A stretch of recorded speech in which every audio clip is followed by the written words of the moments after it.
오늘 우리가 읽을 하나님의 말씀은 누가복음 18장 9절에서 14절입니다. 또 자기를 의롭다고 믿고 다른 사람을 멸시하는 자들에게 이 비유로 말씀하시되 두 사람이 기도하러 성전에 올라가니 하나는 바리새인이요 하나는 세리라. 바리새인은 서서 따로 기도하여 이르되 하나님이여 나는 다른 사람들 곧 토색, 불의, 간음을 하는 자들과 같지 아니하고 이 세리와도 같지 아니함을 감사하나이다. 나는 일회에 2번씩 금식하고 또 소득의 11조를 드리나이다 하고 세리는 멀리 서서 감히 눈을 들어 하늘을 쳐다보지 못하고 다만 가슴을 치며 이르되 하나님이여 불쌍히 여기소서 나는 죄인이로소이다 하였느니라. 내가 너희에게 이르노니 이에 저 바리새인이 아니고 이 사람이 의롭다 하심을 받고 그의 집으로 내려갔느니라. 무릇 자기를 높이는 자는 낮아지고 자기를 낮추는 자는 높아지리라 하시니라. 아멘.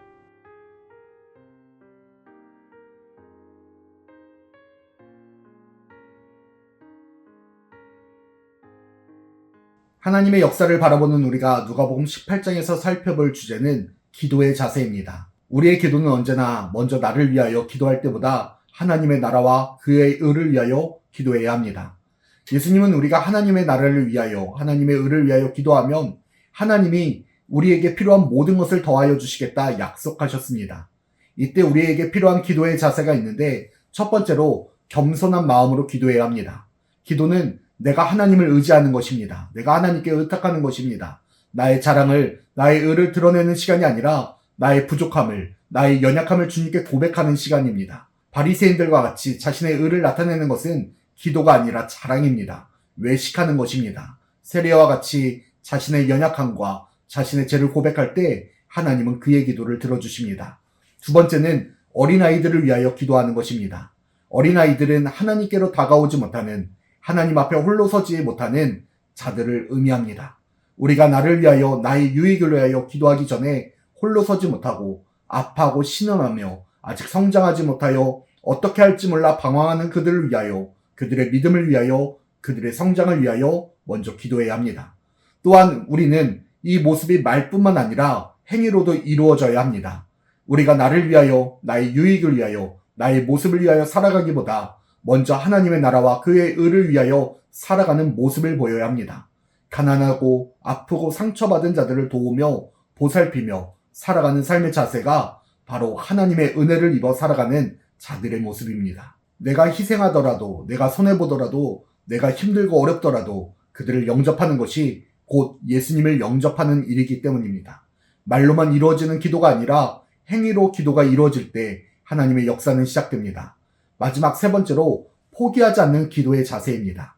불의한 재판장과 과부의 이야기와 같이 약복강가에서 하나님과 교류했던 야곱과 같이 우리는 포기하지 않아야 합니다.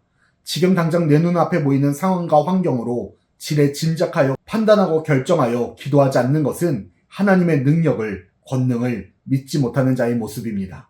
하나님은 이 천지를 창조하신 분이십니다.